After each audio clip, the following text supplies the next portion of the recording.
morning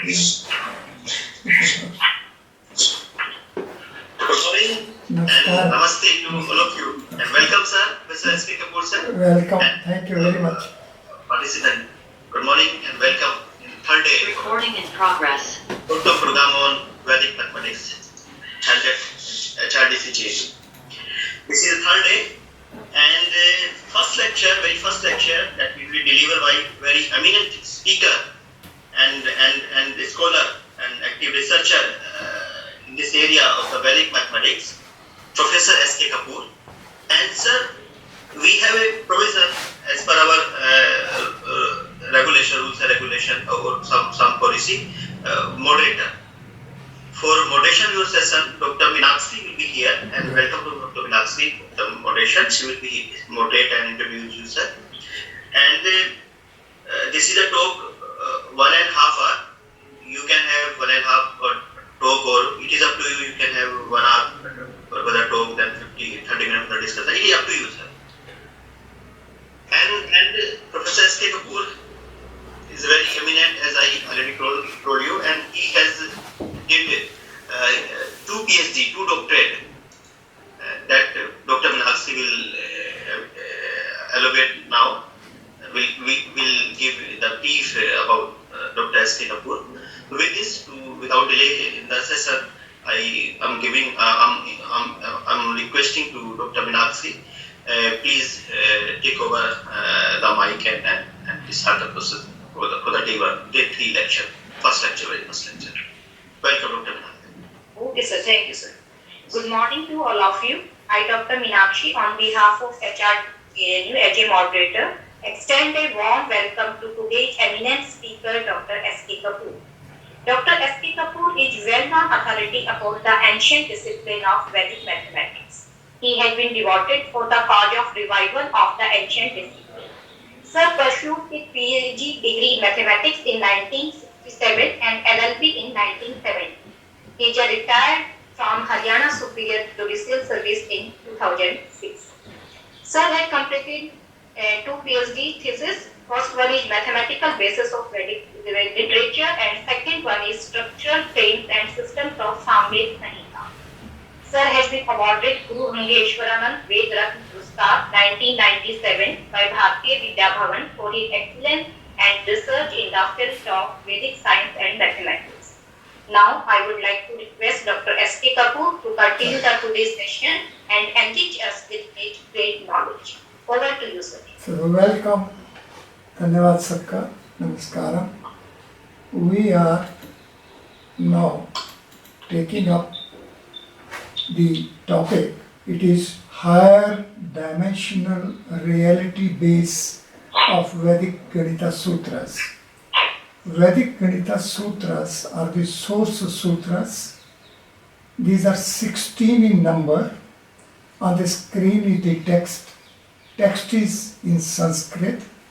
Eka Adhikain Purve is the first sutra and Gunak Samuchya is the last 16th sutra.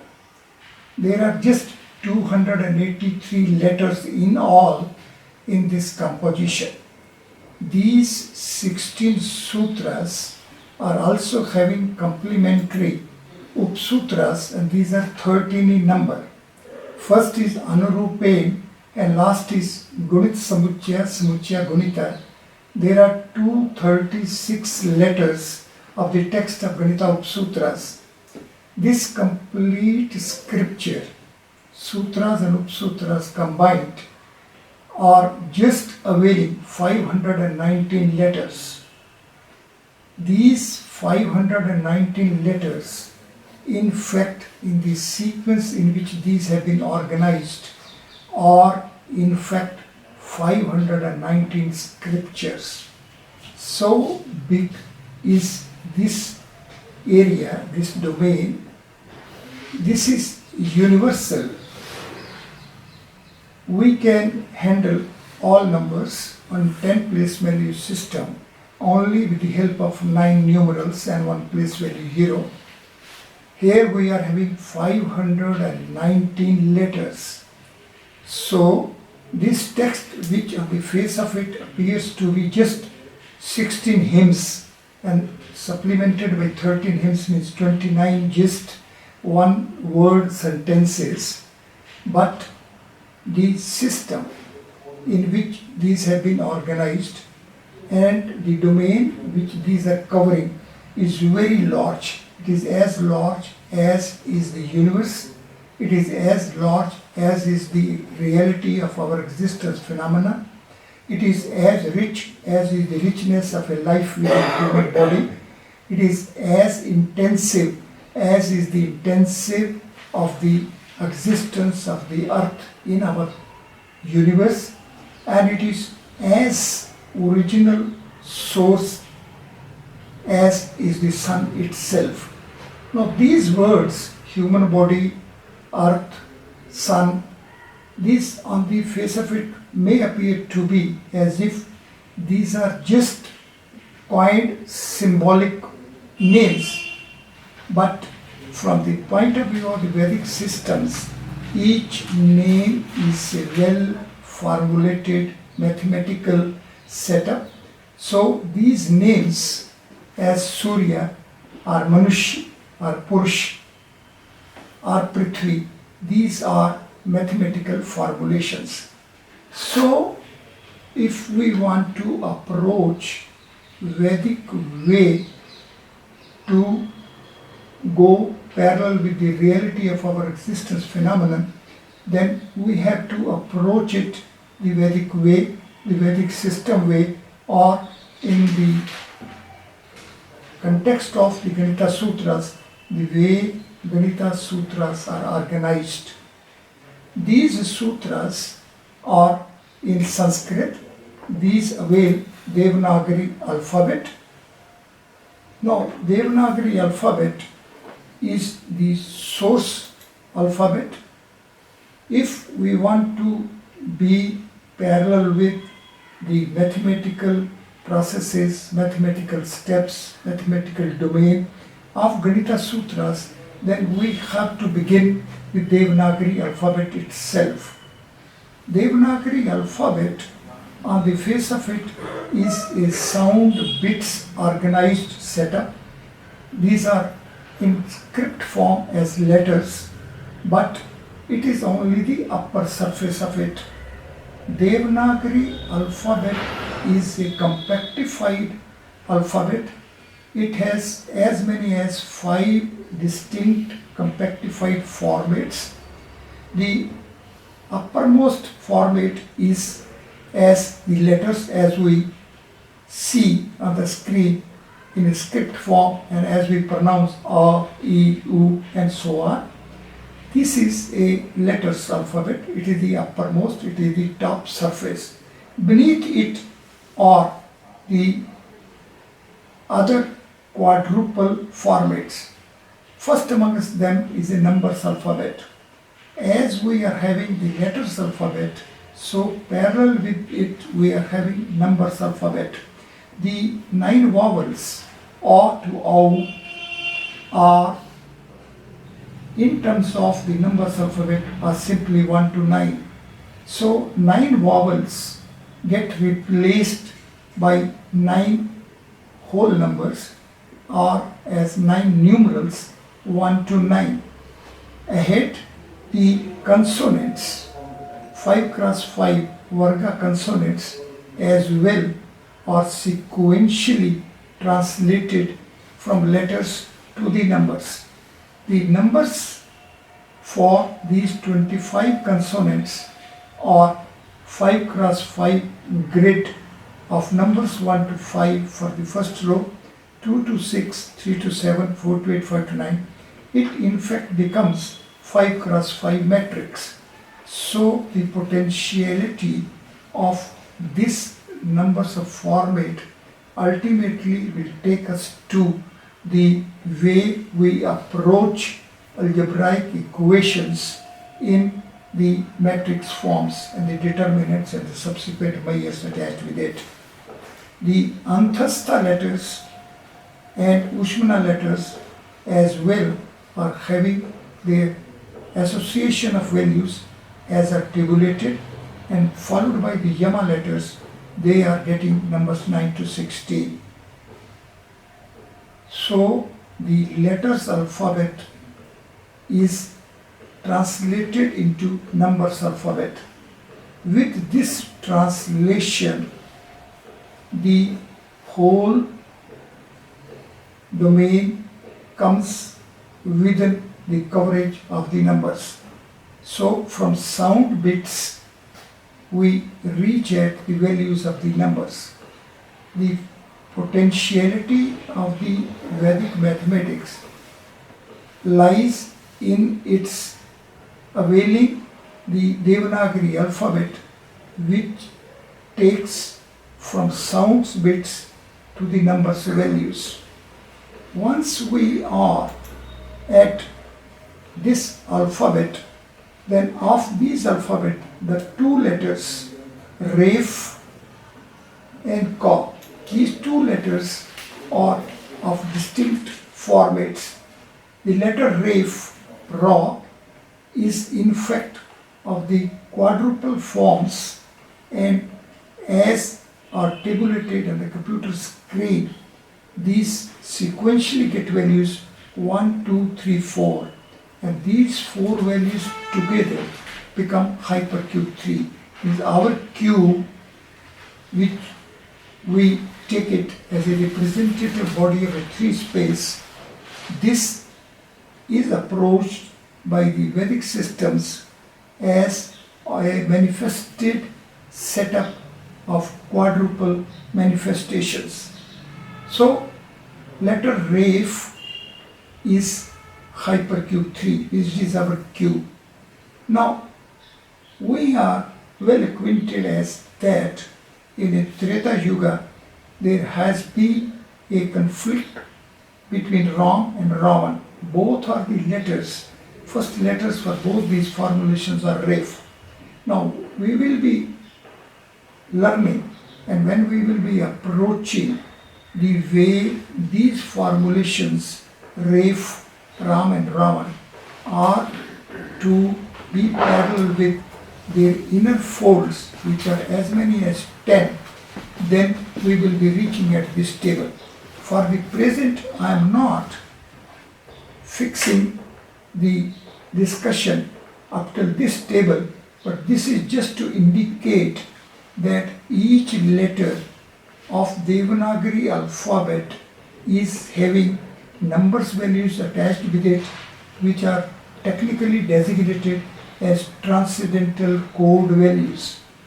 Devanagari alphabet is having a transcendental code for each of the letters, and this code is as are the placement values of the letters as we had seen in the previous screen. So with this in mind, when we proceed ahead and we go to the another source letter Ka, the first consonant, which ultimately transits and transforms as a Ka Brahma, Ka Shiva and Ka Vishnu, with getting sequential unfoldment of the values as 1, 4, 5 and 6, making summation values 6. These ultimately become the basis of 16 Ganita Sutras. These sutras are the mathematical domains, and the organization of these sutras domain as of value 16 ultimately gets folded into the letter Ka itself. And we know, as letter Ref had taken us to the Treta Yuga, to the conflict between Rama and Ravana, and which had taken us to Adi Valmiki Ramayana. So from Vedas to the Ramayana, and then step ahead in the Dwapar Yuga, we reach at conflict of Krishna and Kans, and it is with respect to letter Ka. This table as well is being indicated by me just to impress upon that this alphabet is a well organized mathematical setup, and it is of different folds and the knowledge is not restricted only up till the way it is organized as a speaking language and way this speaking language of the sound bits is available to us. It is just the uppermost layer of this knowledge pool. Beneath it is the numbers alphabet. So from sound bits we reach at the numbers values, and once we will be entering the numbers values, only then we will be face to face with the mathematical reach of these sutras. Now ahead, when we comprehend ahead, then the first exercise or first learning lesson or first step with the students of Vedic mathematics have to undertake is to have a translation of the sound bits, organized letters, words into the numbers. So when we are at the first Ganita Sutra, which is a composition of two words, Eka, Adi, Ken and Purve. Now the first word, Eka, Adi, Ken, is a composition of 9 letters, and these letters get translation with a numbers field as is the association. The first letter A, the 6th vowel, is having 6th placement in the row of 9 vowels, and as such number value 6 gets associated with the letter A. So when we will be having a translation for the word formulation Eka, Adi, Ken into the numbers domain for the numbers values, then we will replace letter A with the number value 6, and likewise when we go to the second letter Ka, the first consonant, it will get associated with number value 1, and like that we will be having a reach. Therefore, the mathematical domain in terms of the numbers values domain is to be reached at by having a translation of the letters text into the numbers text. Once we are having this translation, and once we have reached from the sound bits to the value numbers values domain, then the next third layer, the third format will come into play, and it is called a sthapatya. It is a geometric. So firstly from letter sounds we are reaching at the numbers values, and then at the next step we are reaching at sthapatya, the geometric formats. So these numbers, say 1 to 9, are having geometric formats. These are 1 space to 9 space. Number 1 will get associated with 1 space, means 1 space body, which is normally designated as a line, or it is designated as an interval. But in the Vedic comprehension of the 1 space bodies is as hypercube of 1. So students of Vedic mathematics have first translation for the letters compositions like Eka, Adi, Ken into the numbers, and then from numbers we reach at the geometric formats. The geometric formats essentially means that we are reaching the dimensional spaces. At present, the system is trying to approach the whole reality in terms of a 3-dimensional frame, a frame composed in terms of 3 linear axes, 3 dimensions. However, the Vedic system is not comprehending, not glimpsing not accepting this existence phenomenon, only that which can be contained within a three-dimensional frame or within a physical space or within a physical matter. Vedic comprehension is that this existence phenomenon of solar universe, or the existence phenomenon within human body, or the existence phenomenon of the planets having their placements and their motions within this universe, it is not a three-dimensional phenomenon. This phenomenon is being approached by the Vedic systems as a phenomenon of Nav Brahm. It is of a nine-dimensional space. So the present mental setup of the present mathematical model as such creates a mental state which puts it as if we have to approach this universe only as a universe, as an existence phenomenon, permitting approach, exhaustive approach only in terms of three linear axes. Vedic systems are not accepting it as a real reality. Reality is that we shall have a fourth, fifth, sixth and up till ninth dimensions, and all those should be the real dimensions. Means those should be geometrically real. It is not that we should accept the fourth dimension as a time, a fourth dimension as an academic extension. No, fourth dimension is also a geometric reality, as the first three dimensions as three linear axes are a reality because of the geometric formats. So the fourth, fifth and higher dimensions as well are geometric reality.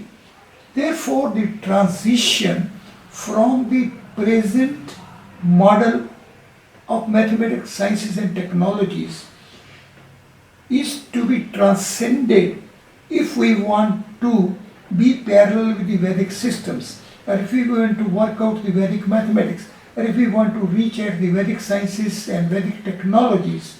And that means the beginning for it is to be that we have to accept fourth geometric dimension. So reality of a fourth and higher geometric dimension of a three-dimensional frame is not the reality, and it is not accepted by the Vedic systems. Vedic systems are approaching this universe as Nav Brahm, as of nine dimensions, of which sun, the Surya, and the human body are of sixth dimension. So the reality of the existence phenomenon within human body, or as of a sun, as of a solar universe, is to be approached as a reality parallel with the reality of the existence phenomenon. If we approach them as a six-dimensional setup, the first letter of the Ganita Sutras is A, the sixth vowel. The first letter is having number value 6, and parallel to it, the geometric format, the sthapatya, is 6 space, and 6 space is having a geometric body hypercube 6. So human body is having Shad chakras format, and number value 6 is the first perfect number. 6 is the first perfect number, and Brahm, a formulation Brahm, when will be translated into numbers, it will give us number 28, and 28 is the second perfect number. Therefore, the Vedic mathematics as a system is a system which covers the range from the first perfect number 6, which is a number of a sun, to the second perfect number 28, which is the number of a Brahm. Therefore, the Vedic mathematics of the Ganita Sutras are higher dimensional reality base. The base of the Ganita Sutras base of the mathematics and mathematical domain of the Ganita Sutras is higher dimensional reality. And this higher dimensional reality is which for the solar universe is taking us up till 6 space. So we have not to restrict ourselves only up till 3 space if we want to be parallel with the Vedic systems. Therefore, the students of Vedic mathematics have to learn and have to reach at a translation for the word formulations like Ekadike. Ganita Sutras are composed in Sanskrit. It is availing Devanagari Alphabet. The composition of the text is in Devanagari Alphabet letters, and this format is to be translated. And first translation is to be into the numbers. So each letter is having its specific number, and so we have to translate the word formulations like Ekadike into their respective words. And once we reach at the numbers translation, then step ahead we have to reach at Sthapatya, means we have to reach at the geometric formats. So the second step which students of mathematics is to take in the context of the Ganita Sutras mathematics is that they have to further translate the numbers text into the geometric text. Once we will be at the geometric text, then we will be reaching from numbers values to the geometric bodies. It is this aspect which will confront us with the geometric setups. So we will be reaching from sound bits to the values of the numbers, and from values of the numbers to the geometric bodies, and then from geometric bodies we will be reaching at 3 flag points of features of the geometric bodies. First is the external characteristics, that is the boundary.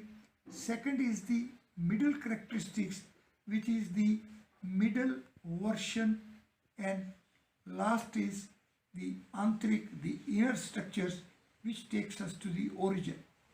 Therefore, the Vedic mathematics is approaching firstly in the sound bits form, then in the numbers values, and then it is reaching at the geometric setups. So once we have reached from numbers values domain to the geometric domain, then the mathematics transforms itself from the mathematical formulae to the technical processing steps. And once we are from numbers to the geometry, then we will be reaching at the space content Dravya. Therefore, the Ganita Sutras, which are composed in Devanagari alphabet sound bits, it unfolds itself and firstly reaches from the sound bits to the numbers values, then from numbers values to the geometric formats, and the geometric formats take to the geometric bodies, and the geometric bodies take us to first the external, the boundary, like a circumference in a surface area of a sphere, and then at the middle, means each body is having a different versions. As we say, there are 5 distinct types of solids. So the middle state, and thereafter we reach at the origin. The present day approach as such for the center of a cube is not as elaborative as it should be. The center of the cube is of a dual status. Firstly, it is a point of the volume like any other point of the volume, and secondly, it is of a distinctive uniqueness of placement at a center which is of equidistant from all the 8 corner points. So it is this dual status of the center which is focused for study and chase by the Vedic mathematics. Now, the center of the cube, in fact, is the synthesis point of the 8 subcubes which synthesize as a cube. So, cube which looks like a single body, in fact, it is a synthetic setup, and it is a synthetic setup of as many as 8 cubes. Now, Vedic mathematics is approaching this reality in a absolutely different spectacles. The Vedic way to approach, to glimpse, to comprehend, to process, to work out, to utilize is absolutely different than that of the present day axioms and postulates of our mathematics, sciences and technologies. With this, I can take you a step ahead, and this step ahead is that the center of the cube, which is of a dual status, firstly being a member of the volume like any other point, and secondly as a unique, because of its unique position within the cube, as being of equidistant from all the 8 corner points, which property is not available to any other point. Now this point is a synthesis point where the innermost corner points of all the 8 subcubes are having placement, and this placement is responsible for 9 points fixation of all bodies, and further it being of a dual status, so it is having its base, and it is this base which provides a 10 directional frame for the integrated setup of a cube. Now this 10 directional frame integrating the setup of a cube is the feature which is availed, which is being fully exploited by the Vedic mathematics. The Ganita Sutra 1 is the source sutra, and it is a composition of 16 letters, and Ganita Sutra 1 Anurupen is the source Ganita Sutra, and it is a composition of 10 letters. Now this 10 directional frame takes us to the ancillary, complementary and supplementary features for a dimensional frame. So if we want to work out a particular space, then primarily we have to approach it in terms of its dimensional frame. However, simultaneously the other connected incidental features and properties will be approached in terms of the directional frames. So directional frames and the dimensional frames are two distinct but integrated and complementing and supplementing setups which are to be simultaneously availed if we want to approach this universe mathematically parallel with the reality features. Now it is in this context that the number values which we will be having association with the letters, we will be organizing them in a 10 place value system.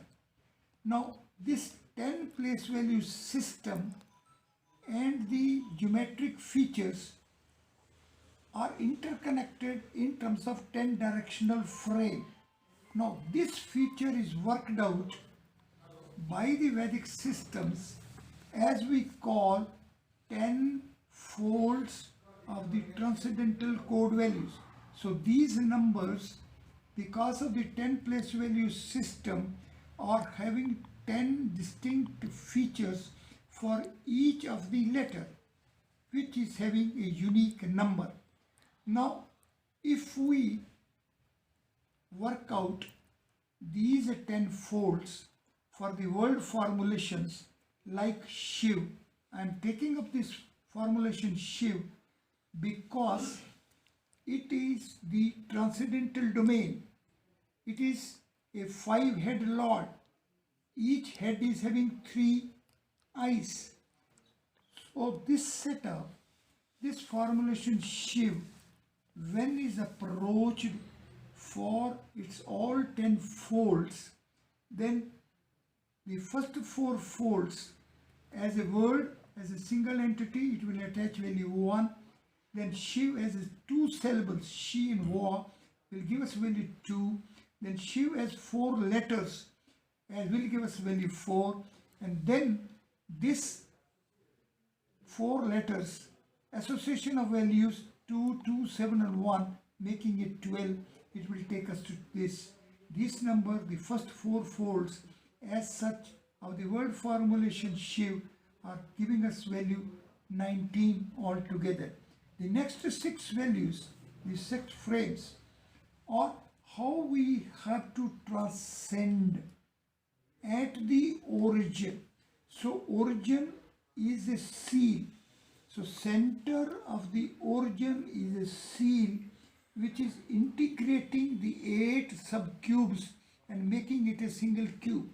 But if this seal is not there, then these 8 subcubes will transcend and transform as a solid boundary of the space as a whole, transcendental whole at the center. This is called a transcendence.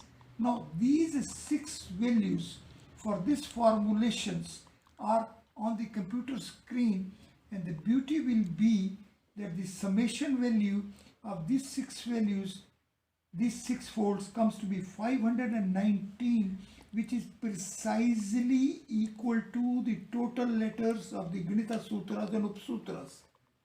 We can have a pass here and we can pose it to ourselves as that how the Vedic systems are approaching this universe as a reality and are glimpsing it as sound bits which take us to a light, and from light we come back to a dravya, to a content. From content we come back to the dimensional frames, and from dimensional frames we come to the artifices of numbers.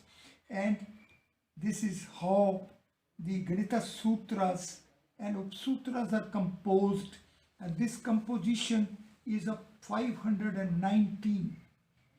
This is inherently inbuilt in the formulation Shiv itself. Therefore, we can see that how our ancestors, how the Vedas, how the Vedic systems, how the Vedic seers have scintilled their thoughts, how they have gone transcendental, how they have been parallel with the reality and have scintilled the whole universe as a single discipline. May it be numbers, may it be sound, may it be light, may it be dimensional bodies, and may it be the content, and then it may be living or a non-living bodies. Therefore, the Vedic mathematics of the Ganita Sutras is a reality based, and this reality is higher dimensional reality. So the students of mathematics, Vedic mathematics, have to approach these Ganita Sutras as the basis of base mathematics. So it is basis base for all sciences, it is basis base for all technologies, and so all existence phenomenon is coverable. Now to give you an illustration how this system works, when we are at the first Ganita Sutra, Eka Adhikain Purve, and when we are at its worst word formulation, Eka Adhikain, and when we have a translation for this Eka Adhikain into numbers, and if we put them as a graph, then it will give us a graph which will be written as 6427. This is a numbers, below is a letters, and when if we combine A, Ka, E, and see, this makes a word Rishi. When we reach up till this, it makes word Devta. When we go up till this, it makes Chand. When it go up, it makes a Swar. And this is the mantra, which is a Purusha. So the Rigved Samhita, which having a mantras, mantra is having a word formulation 24 equal to Purusha, a man. Now, each mantra is having its distinct Rishi, it is having its distinct Devata, it is having its distinct Chand, it is having its distinct Swara. So all these four aspects are here lively in the very first word Eka Adhikain of the very first sutra, and see how big potentialities are of this system. This is just an indication. When we proceed further, it will start unfolding from within, and this unfoldment from within is going to be as sun is regenerating itself and it's transcending so large volume of energy, but still its basket remains full and of equal potentialities. Therefore, if we want to be parallel with the higher dimensional reality base of Vedic Ganita Sutras mathematics, then we shall first translate into numbers, then we shall translate into a geometry, and then we shall translate them as a formats. Now on the computer screen are the sequential geometric formats of these 16 sutras. First three are on this page. Now Eka Adhikain literally means one more than before. Now this one more than before is a linear sequential progression. Now we can plot it as if line is progressing and reach at the middle. Now this is the next phase and stage of from Ganita Sutra 1 to Ganita Sutra 2, and step ahead it is Udhar Tiryek Bhyam. Go upward but crosswise. You have to go upward, but you have to take the diagonal seat. Now it is this surface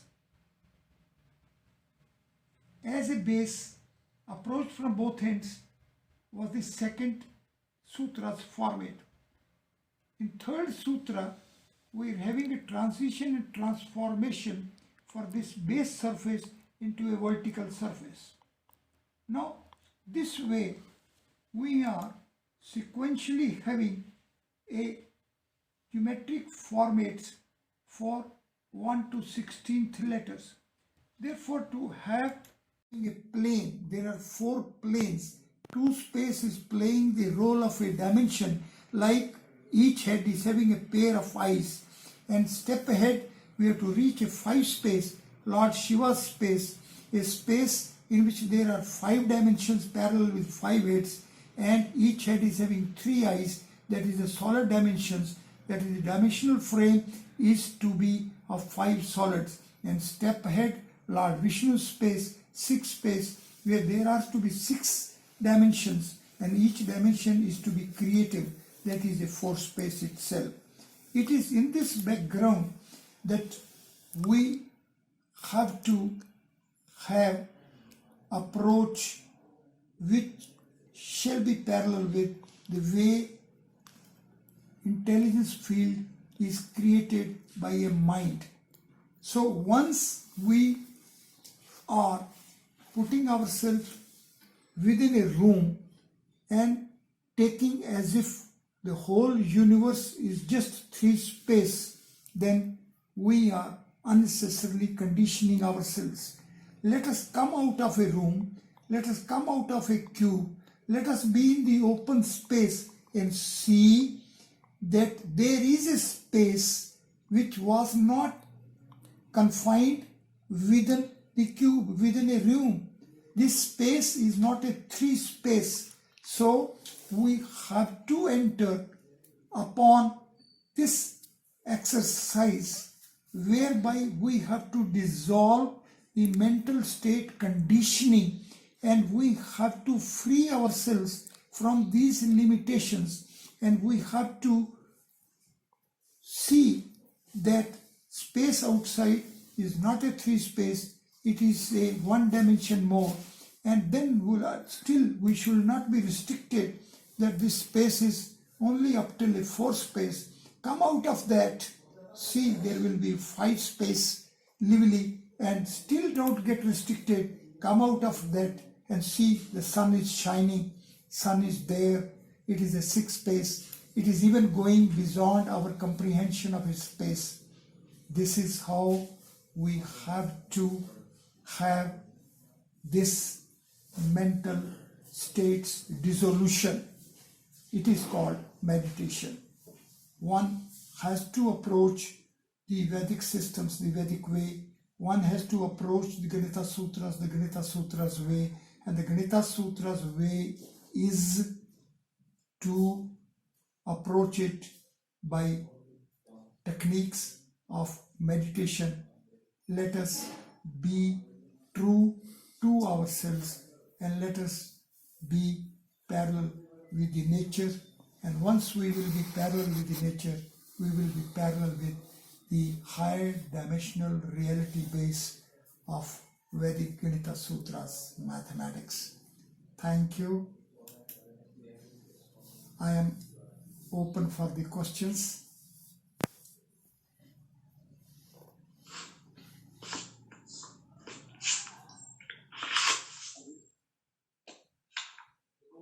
Thank you, sir, for such a nice lecture. Now we are having questions. Yes, The please. first question is from Dityojay Mahato. Ji. Is it possible to draw 4 dimension or 9 dimension in pen and paper? Yes, these are I'm there. I'm there. I'm not three-dimensional. Solid in three-dimensional space, solid gets restricted. It can't be in a dynamic state. I am in a dynamic state. So Earth is not going to be having a revolutions around the sun. Sun is say, even if you say center. So center of a cube is not a three-space point. It is not a point like any other point of the volume. Center of a point is not a three-dimensional point. Center of a point is just having one feature like a volume, but it has additional values, it has additional features. If we do not remain conscious of those, then and only then we can say that it is a three-space point. But it is not a three-space point because it is uniquely placed. It is equidistant from all the corner points, and no other point is like that. And it is a synthesis point. Here are the 8 subcubes synthesized which make a cube. Looking at a cube as unsynthetic setup is not a reality.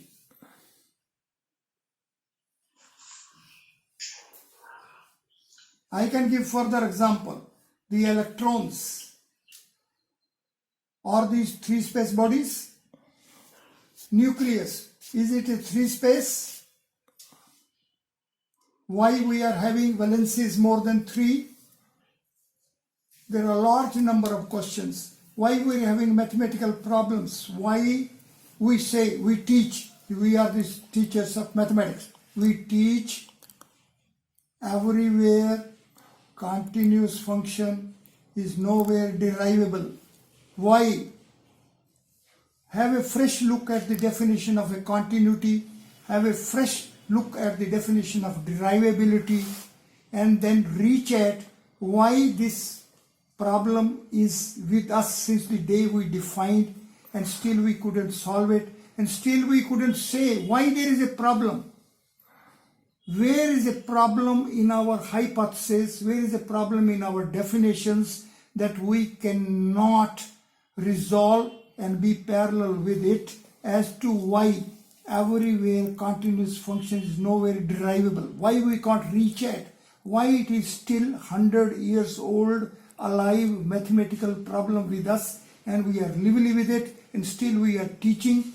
We teach, give an illustration. Here is a function which is continuous but not derivable. But we don't give explanation, we skip over.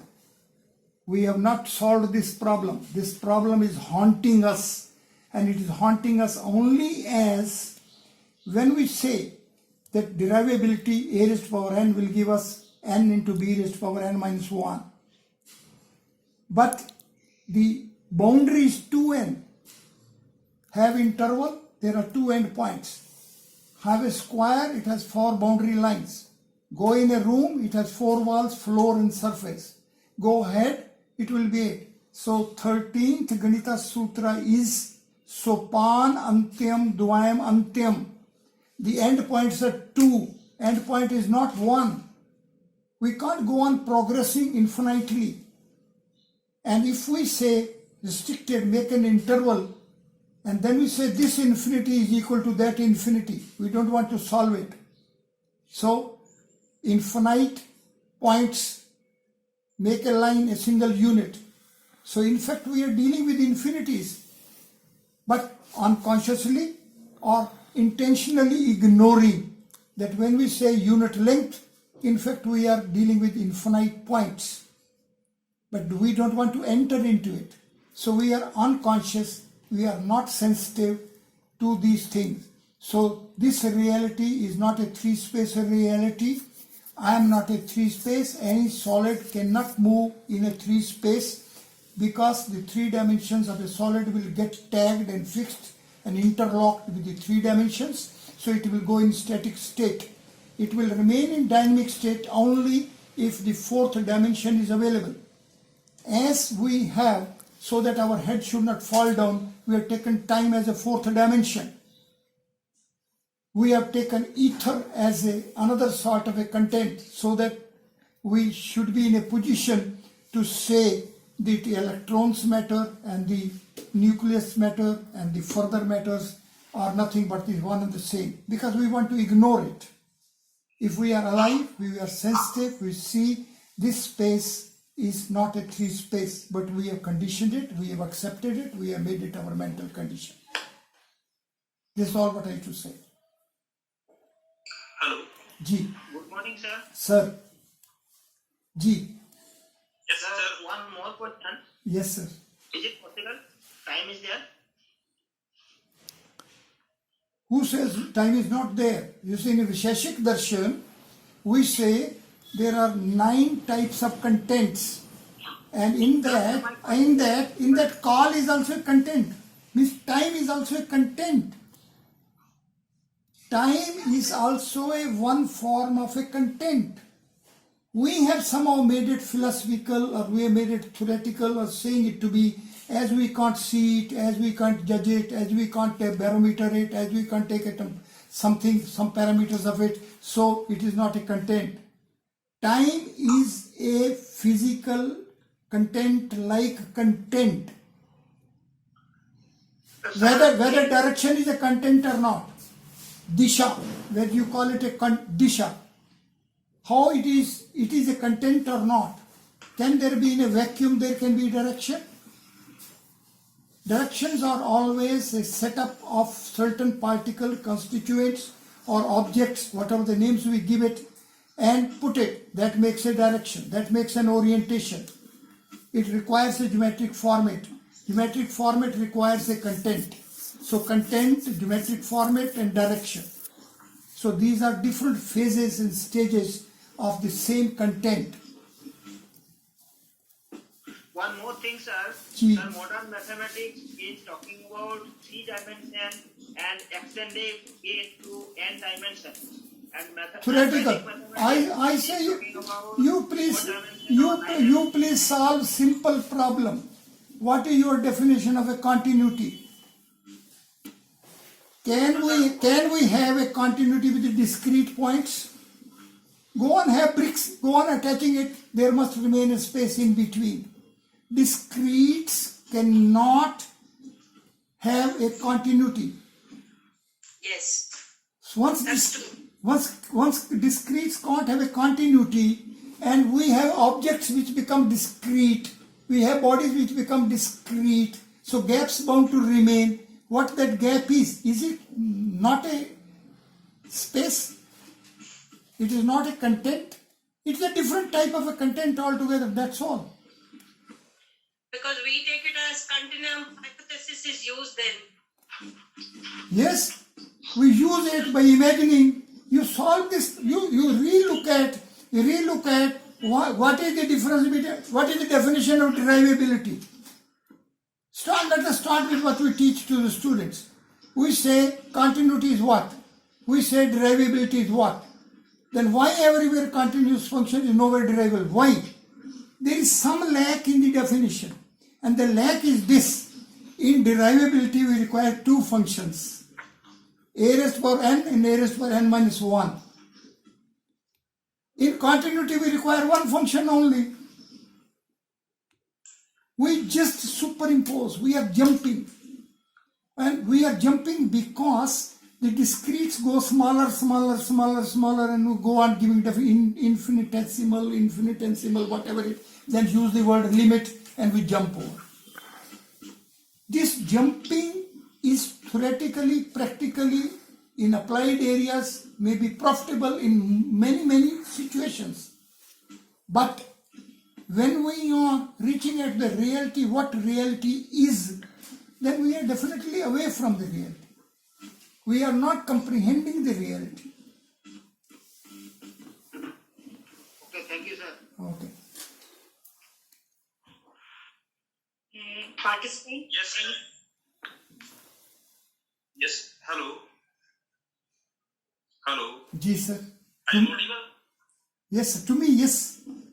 Yes, sir. You told that in the Sutra Ekadiken you have assigned the value to two letters A and E. Sir, what pattern you follow to assigning these values? Which I said? I have picked up two letters from the Devanagari alphabet, Ref and Ka, just to demonstrate that single letter Ref is the entire subject domain of Treta Yuga, where it is Ram and Ravana. Entire Adi Valmiki Ramayana's situation is restricted with concentration upon this single letter Ref and the letter Ka for Krishna and the Kans for the Dwapar Yuga, just to indicate, just to illustrate that this code system is very powerful code system, and this code system is having simultaneous applications of the sound bits, then the number values, geometric formats, geometric bodies, and then makes it parallel with as to how the sound bits will transform into light, light will go into a jyoti, and we will have a uniform, a Brahman domain. So we, in fact, the first perfect number 6 gets associated here with the sun, and the second perfect number 28 gets associated with the Brahm. And the system to be worked out is that first perfect number is unique, as here it is not only the addition of the proper prime factors 1, 2, 3, but it is the multiplication as well becomes equal. 1 plus 2 plus 3, 1 multiplied by 2 by 3 gets same value. This is the only perfect number which has this unique value, and it is because of this uniqueness that our addition and multiplication operations get superimposed. Those who are in the abstract algebra, they know that when we try to define a field, we take two operations. We say addition and a multiplication. We have separate identities for them.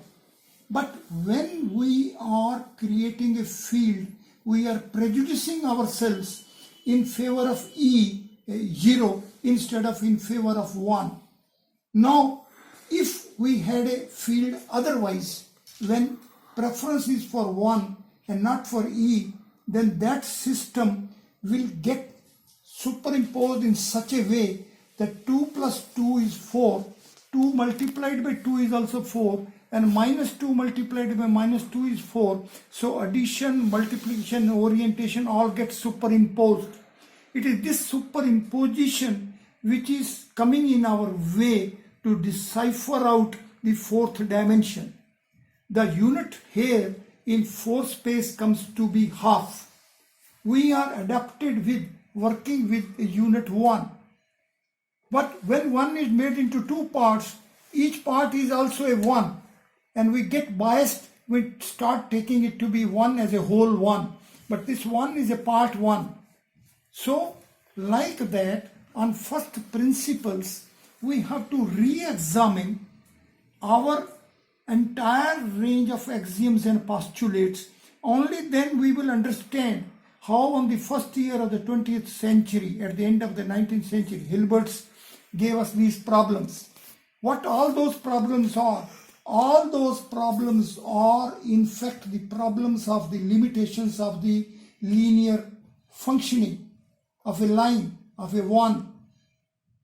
When we work with a surface, we take it as if it has only one face. When surface has two faces, it goes in a 3 space. When we have a line, one orientation only, it is a different thing. But when there is a pair of orientations in the same line superimposed, then he says, Gita says, one who sees death simultaneously happening with life, he sees the reality. Now what this actually means, when we are progressing, making a line, in fact we are creating the portion which stands uncovered, which stands covered. That is Chalna Kalna Bhyam. Now, so these sutras are sutras of creations of creator Brahma, a 4 space which has 4 heads and each head is having 2 eyes. So Vedic systems are working with a space which has 4 dimensions and each dimension is a plane. At present we are working with a space, 3 space, which has 3 linear axes. So that model of 3 axes and that model of quadruple planes are definitely different, altogether different. Now approaching cube as a single cube is a one thing, approaching cube as 8 subcubes is an absolutely different thing. So the Vedic systems approach cube as 8 cubes synthesized as a 1 cube, and present system is approaching cube as a single, as a cube. So it is 1 raised to the power 3 and that is 2 raised to the power 3. So we are entering from different sequence altogether. Base is different, axioms are different, postulates are different, approach is different. Each one of us must be knowing the crow is having 2 eyes. No, crow is having only 1 eye, 1 eyeball is there which is going on both sockets. That is why there is a skyline. So the system working as an interval means a 2 units line as an interval makes a different mathematics than a single unit line making a mathematics.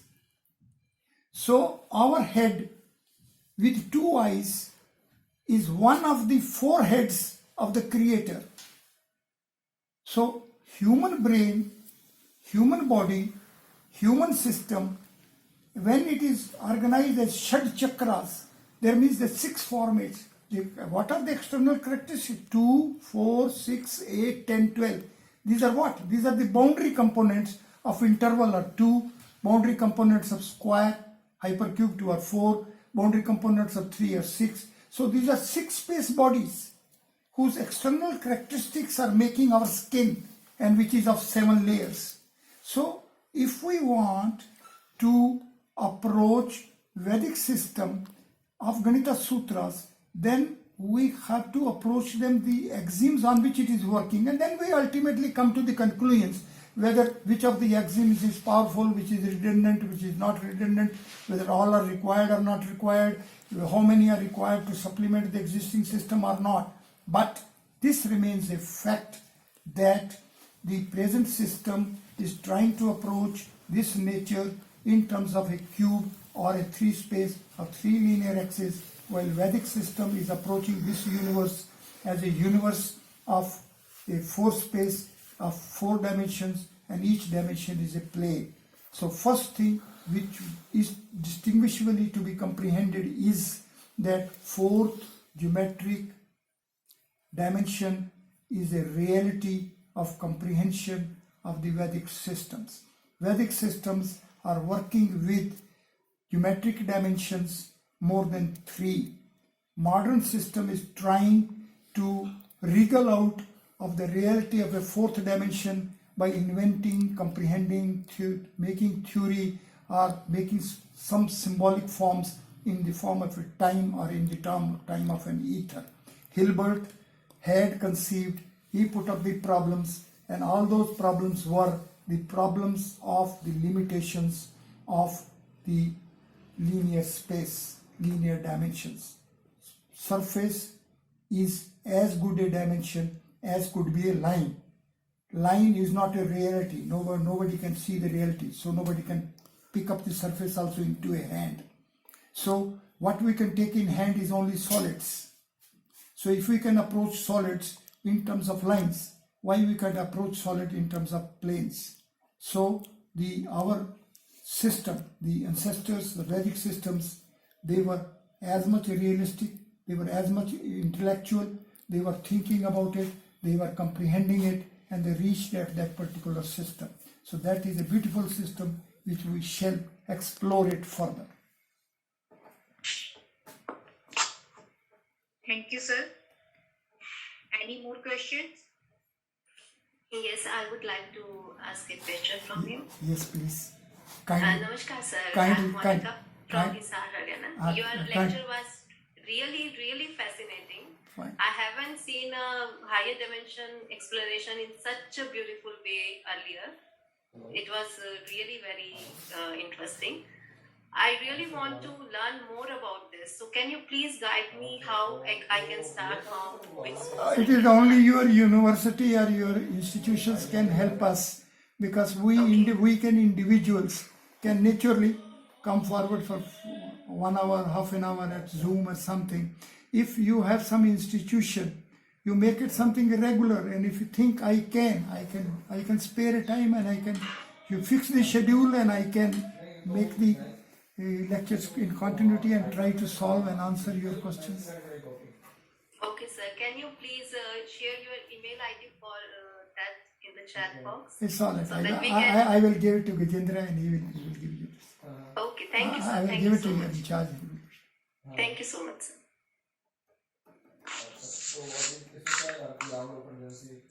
Any more questions?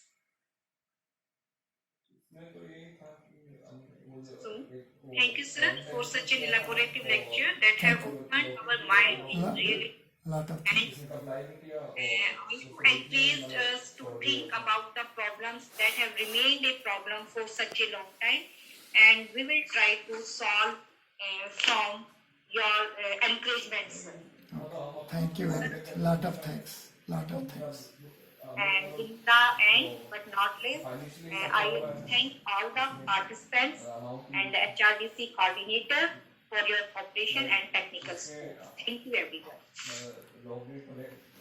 Thank you, Dr. Meenakshi, for moderate the session of Professor S.K. Kapoor. And thank you, sir. Thank you, Professor S.K. Kapoor, sir.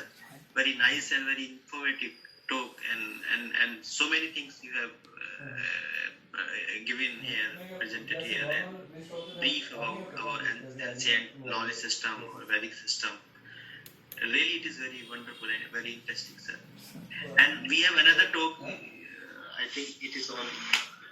Let me check, sir, where your schedule next. On 11, we have another talk on panel format of intelligence field created by mind of organization, format of Vedic Connect. That will be on 11th November, 3:45 to 5:15, sir. Tomorrow is. Yes, sir. And if any other question, because we have time around 17 minutes to 11, then participants or our colleague member, they can interact to Professor Kapoor. They can ask his own query. Then he will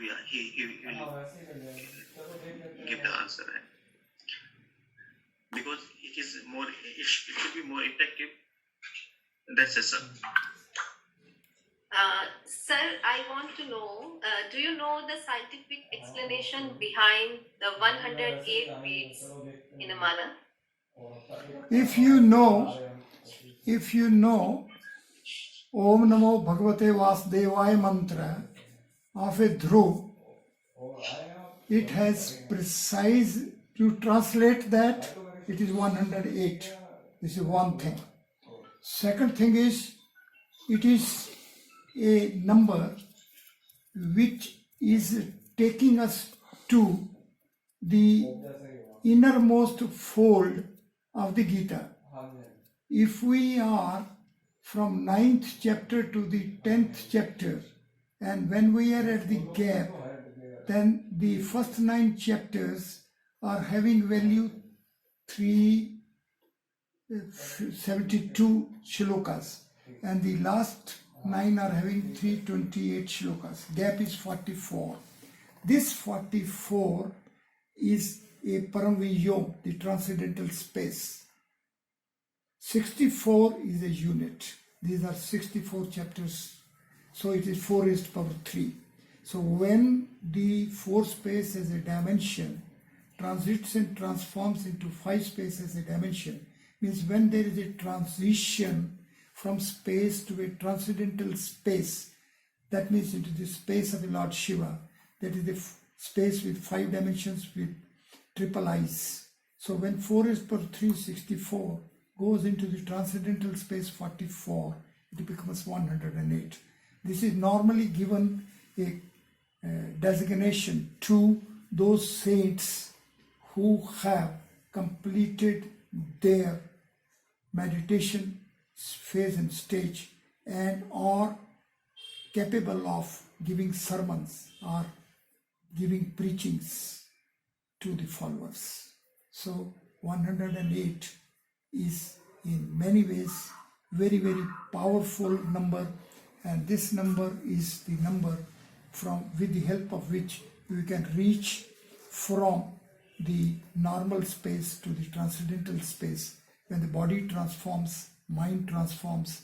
That is why the Dhruv, only at the age of 5, could go into the forest and could attain that fearless state. Thank you, sir.